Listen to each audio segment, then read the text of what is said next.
Good morning everyone. Today we will start next subject that is SST Standard 5th. Okay, तो आज हम Standard 5th में subject start कर रहे हैं SST का और SST में हम सबसे पहले स्टार्ट करेंगे लेसन नंबर 1. ओके, तो इसके पहले हमने स्टैंडर्ड 5th से रिलेटेड मैथ सब्जेक्ट देखे थे. आज हम स्टार्ट करेंगे न्यू सब्जेक्ट की स्टार्टिंग जो कि है SST. SST बहुत ही ब्यूटीफुल और इंटरेस्टिंग सब्जेक्ट है, आपको पता है, क्योंकि इसमें बहुत सारे नॉलेजियस लेसन्स होते हैं जो हमें रीड करना और इंफॉर्मेशन कलेक्ट करना है. Okay, first of all we will start first chapter that is know your planet. Okay, planets के बारे में हमें यहाँ पे जानकारी लेना है. In this lesson firstly we will study about some points. First point, shape of the earth. Second one is the what is a globe and third point is maps. तो आज हम इस वीडियो में इस लेसन से related कुछ points clear करेंगे, कुछ पॉइंट्स की इंफॉर्मेशन कलेक्ट करेंगे. तो वो पॉइंट, ये 3 पॉइंट है, इस 3 पॉइंट्स के इंफॉर्मेशन में लेना है. So student, firstly open your book, page number 247. Okay, our Earth is a unique planet. It is the only planet in our solar system that has water and air. Our Earth has land masses and water bodies. A large land masses are called continents. The large water bodies are called oceans. See map 1.1 and learn their names. Okay, तो first para में हमें ये देखना है कि maps और maps में देखना है ओशियंस के बारे में और कॉन्टिनेंट्स के बारे में. सबसे पहले मैं आपको बता दूं कि हमारी जो अर्थ है ये ब्यूटीफुल प्लैनेट है, सुंदर सा प्लैनेट है. क्यों प्लैनेट सुंदर कहा गया इसे? क्योंकि इस प्लैनेट में अगर हम अदर प्लैनेट से कंपेयर करते हैं तो कुछ यूनिक चीजें यहाँ पे आपको देखने के लिए मिलेगी या अवेलेबल है. तो फिर यूनिक चीजें कौन सी है जिससे कि हमारा प्लैनेट को एक यूनिक प्लैनेट कहा गया है. और हमारा प्लैनेट कौन सा है? अर्थ. तो अर्थ ये एक यूनिक प्लैनेट है. तो कैसे? क्योंकि यहाँ कहा गया है our earth has land masses and water bodies. It has water and air. क्योंकि हमारे अर्थ में क्या अवेलेबल है? वाटर अवेलेबल है और एयर भी अवेलेबल है, जिसकी वजह से यहाँ पे लाइफ पॉसिबल है ना. क्योंकि अगर हम अदर प्लैनेट से कंपेयर करते हैं तो वहां पे हमारे अर्थ में जो चीज अवेलेबल है वो वहां पे मिसिंग है, जिसकी वजह से वहां लाइफ पॉसिबल नहीं है. और हमारे अर्थ में बताया गया है कि वाटर भी अवेलेबल है और एयर भी अवेलेबल है, जिसकी वजह से हमारा प्लैनेट कैसा है? यूनिक प्लैनेट है, डिफरेंट प्लैनेट है. Our earth has land masses and water bodies. इसके साथ साथ हमारे अर्थ में बहुत बड़े बड़े लैंड मासेस हैं, उसके साथ साथ वाटर बॉडीज हैं. आप देखिए अर्थ में आपको रिवर देखने को मिलेगी, कैनल देखने मिलेंगे, सीज देखने मिलेंगे.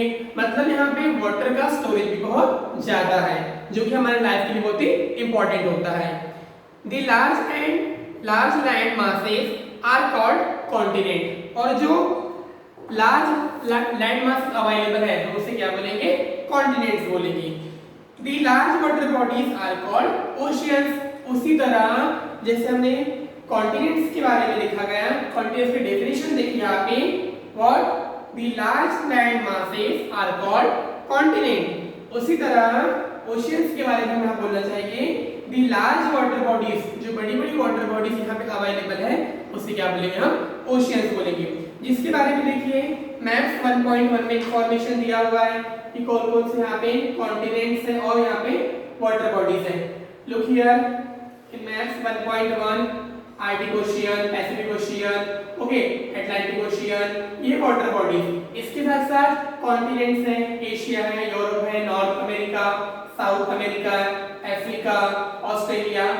तो इस मैप की भी आपको स्टडी करना है, मैप रीडिंग कीजिए, जिससे कि आपको मालूम होगा कि कौन कौन से कॉन्टिनेंट्स हैं, उनके नेम कौन कौन से, उसी के साथ साथ वाटर बॉडीज कौन सी है, उनके नेम्स कौन सी है. ये सारी इंफॉर्मेशन आपको इस मैप में दिखेगी. तो ये मैप्स को सभी को केयरफुली रीड करना है और कॉन्टिनेंट्स नेम लर्न करना है आपको, वाटर बॉडीज नेम लर्न करना है, जिससे रिलेटेड कुछ क्वेश्चंस हो गए आपके एक्सरसाइज में आएंगे, तो वो सारे फाइंड आउट करने के लिए आपको इस मैप का यूज होगा। तो आप आज होमवर्क में सबसे पहले तो आपको 1.1 इस मैप की केयरफुली स्टडी करना है। Okay, now we will turn our first point that is shape of the earth. अब एक्चुअली हम जिस प्लेनेट में रहते हैं उस प्लेनेट का एक्चुअली शेप कैसा है उसके बारे में हमें स्टडी करना है। In ancient times people believe that earth has a flat and steep edges. Okay, तो एंशिएंट टाइम में कहा गया था कि उनका मानना था ऐसा कि हमारा जो अर्थ है, हमारी जो अर्थ है वो एक फ्लैट है और उसमें छोटे छोटे किनारे वहां पे अवेलेबल है। Ferdinand Magellan, a Portuguese explorer, sailed around the world and proved that the earth is a round। उसके बाद में कहा गया है कि कोई पोर्तुगीज था जो उसने ये प्रूव किया है सर्वे करने के बाद में कि said that around the world and proved that the earth is a round, और उसने ये प्रूव किया है कि हमारा जो प्लैनेट अर्थ है उसका शेप कैसा है, राउंड शेप में है। उसने कैसे प्रूव किया? उसके ऑब्जर्वेशन से, उसके स्टडी से उसने प्रूव किया कि हमारे अर्थ का शेप कैसा है, राउंड शेप में है। ओके,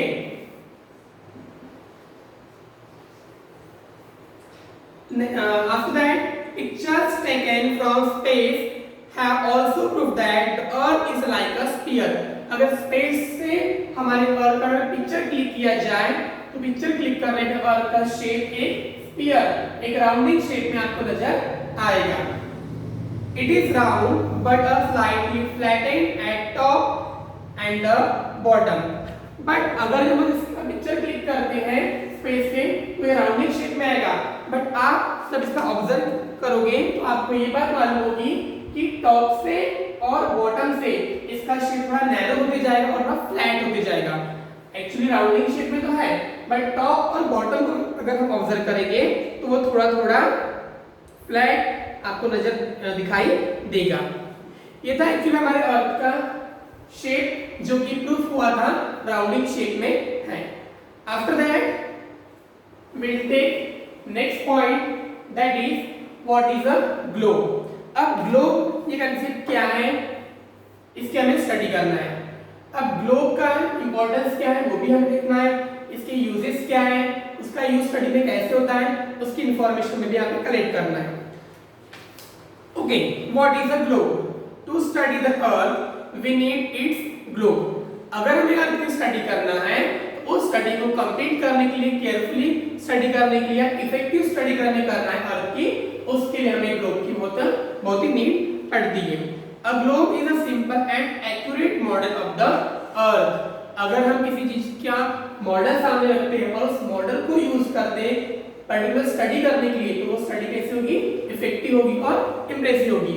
तो वैसे ही ग्लोब एक सिंपल और एक्यूरेट मॉडल है किस चीज का, अर्थ का।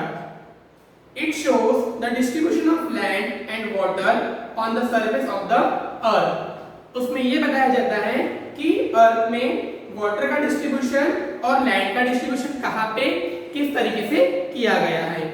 We can also use the correct shape, size and location of the continent and ocean on a globe. इसी के साथ साथ उस ग्लोब से हम ये इंफॉर्मेशन ले सकते हैं कि करेक्ट शेप, साइज और लोकेशन किस चीज का, किसी पर्टिकुलर कॉन्टिनेंट का या किसी पर्टिकुलर ओशियंस के बारे में इंफॉर्मेशन उस ग्लोब से हम ले सकते हैं। But we can not always use a globe to study the earth. अब जैसे किसी चीज के एडवांटेज होते हैं वैसे उसके डिसएडवांटेज भी होते हैं। हम देखते हैं कॉइन को टू साइड्स होते हैं ना, वैसे ही अगर हम किसी चीज का यूज करें तो जैसे उस चीज से हमें कुछ फायदे होते हैं वैसे उससे कुछ नुकसान भी हो सकते हैं। जैसे कुछ एडवांटेज मिलते हैं तो कुछ डिसएडवांटेज भी मिल सकते हैं। वैसे ही जैसे ग्लोब के बारे में हमने देखा अभी, तो ग्लोब से कुछ एडवांटेज हमें मिले हैं।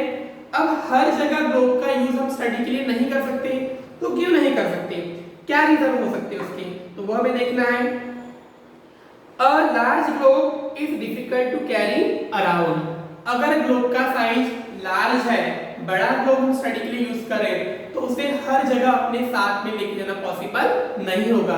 क्यों? क्योंकि उसका साइज कैसा है, बड़ा है, तो वो हर जगह कैरी करना इम्पॉसिबल है। A globe is a small and all the details of the place cannot be shown on it. अगर ग्लोब का साइज छोटा है जो हम स्टडी के लिए यूज कर रहे हैं तो उस ग्लोब से हम सारी इंफॉर्मेशन कलेक्ट नहीं कर सकते क्योंकि ग्लोब कैसा है, छोटा है और सारा डिटेल्स वहां से लेना पॉसिबल बिल्कुल भी नहीं है। तो ये भी एक ग्लोब का ड्रॉबैक हम बोल सकते हैं। Next one, we can not make a globe for a part of the earth. Okay, we can not make a globe for a part of the earth. Earth का हर एक पार्ट उस globe पे बनाना या फॉर्म करना या show करना impossible है। पॉसिबल है क्या? वो नहीं, क्योंकि ग्लोब का साइज छोटा है और अर्थ की हर एक पर्टिकुलर प्लेस, चाहे कॉन्टिनेंट हो, चाहे ओशियंस हो, ट्रीज हो, रिवर्स हो या और कोई इंफॉर्मेशन हो, माउंटेन्स हो, कोई सिटी हमें शो ऑफ करना है, तो सारी डिटेल्स उस ग्लोब से लेना पॉसिबल नहीं होगा। Only 1/2 of the earth can be seen at time on a globe.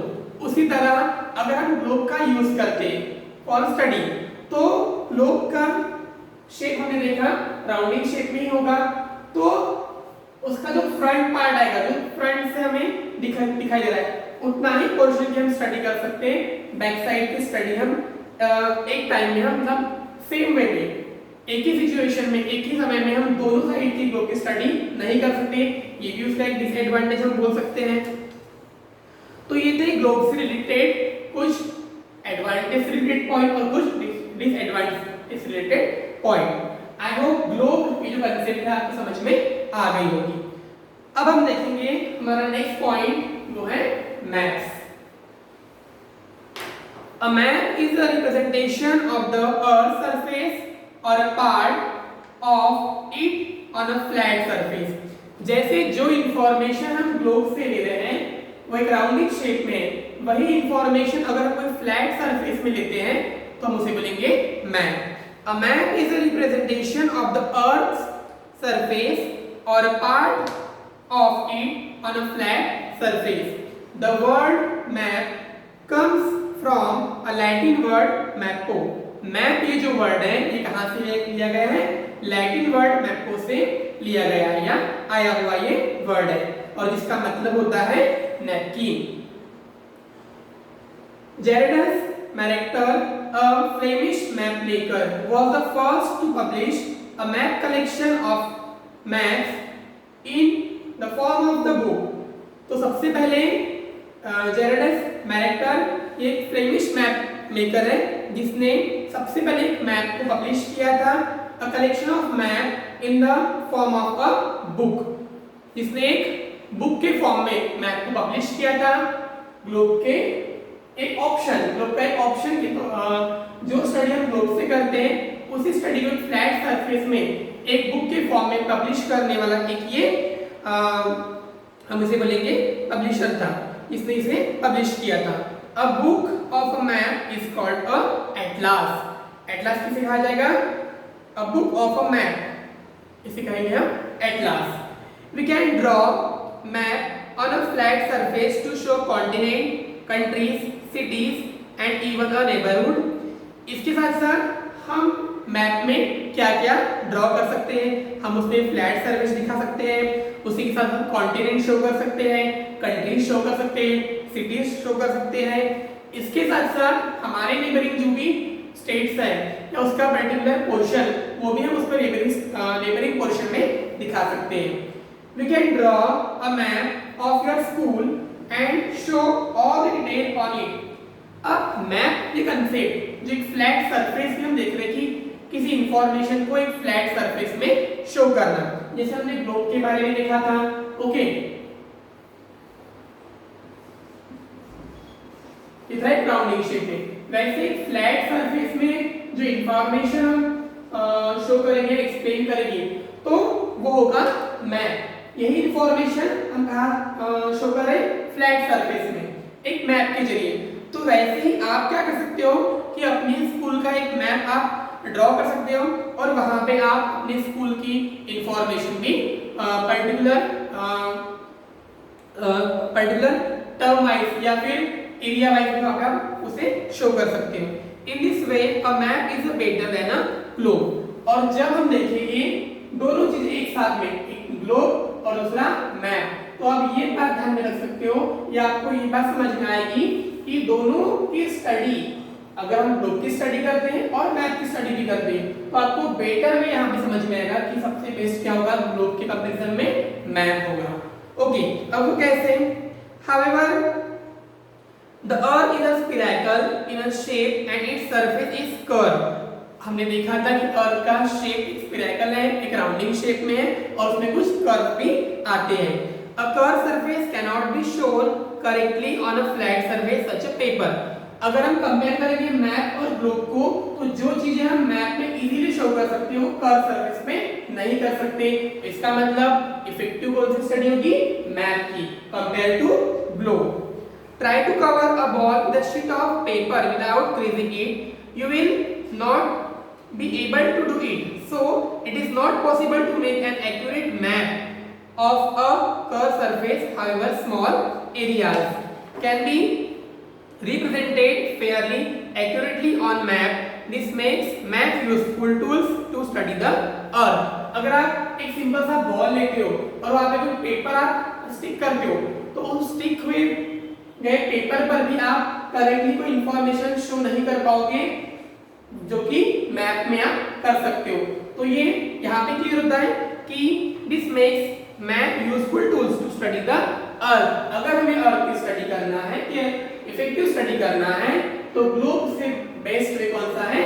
Map होगा, और एक इफेक्टिव स्टडी हम मैप के जरिए कर सकते हैं। तो ये एक डिफरेंस भी हम बोल सकते हैं कि ग्लोब और मैप में क्या डिफरेंस होते हैं। तो स्टूडेंट्स, हमने आज जो कुछ 3 कंसेप्ट यहाँ पे देखे हैं, ये था चैप्टर नंबर 1 से रिलेटेड। तो इस 3 पॉइंट की केयरफुली रीडिंग आपको करना है और एक्चुअली मैप और ग्लोब से रिलेटेड जितनी भी इंफॉर्मेशन हमने आज देखी है उसे केयरफुली रीड कीजिए और मेमोराइज कीजिए। Thank you.